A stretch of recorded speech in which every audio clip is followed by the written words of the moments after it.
আজি আমি ডিসকাস কৰা পাৰ্সেন্টেজ চ্যাপ্টাৰৰ পৰা যোৱাবাৰ আহা দুটা কুৱেশ্যন এই কুৱেশ্যনটো যোৱাবাৰ এডিআৰই পৰীক্ষাত আহিছিলে ইয়াতে যদিও ৰেশিও ইনভলভ আছে তথাপিও বিশেষকৈ পাৰ্সেন্টেজ ইনভলভ আছে এইকাৰণে মই আজি আমি যিখিনি পঢ়িছো এইখিনিৰ ওপৰত এই কুৱেশ্যনটো কেনেকৈ সলভ কৰিব পাৰি সেইটো আমি ডিসকাস কৰি চাওঁ যাতে আমাৰ আজি পঢ়াৰ পৰা আমি কিমান বুজি পাইছো ধৰিব পাৰোঁ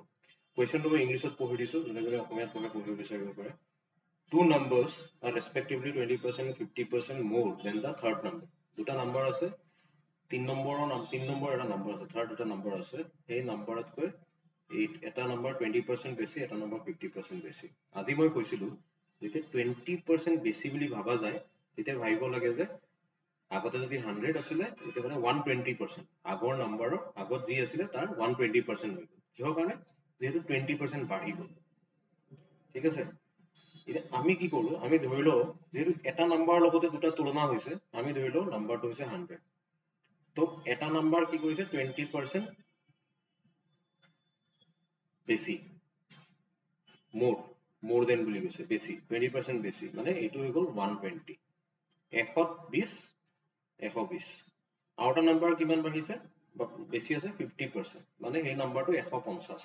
যেহেতু আমাৰ বেস নাম্বাৰটো হৈছে 100 আমাক কৈছে এই দুটা নম্বৰৰ ৰেশিও কিমান 0 ক্যান্সেল 3 দি প্লাই 4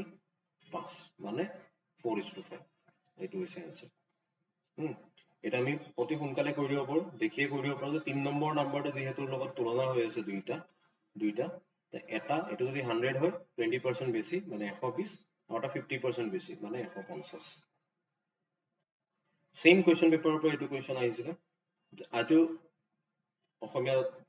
মই কোৱেশ্চনটো অসমীয়াত উঠাই দিছো যদি শ্ৰেণীৰ মূল্য 20 পৰিমাণে বৃদ্ধি হয়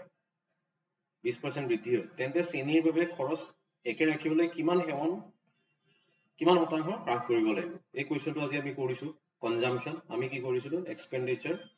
ইকুৱেল টু কিমান এই অংকটো যে কৰিছিলো মূল্য into consumption price into consumption তাতে আমি এটা ফৰ্মুলা দেখিছিলো যদি p% ইনক্ৰিজ হয় তেতিয়াহলে কনজাম্পশন কমাবৰ কাৰণে ফৰ্মুলাটো আছিল p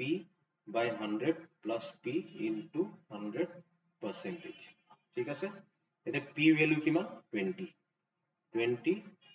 100 plus 20 120 into 100%.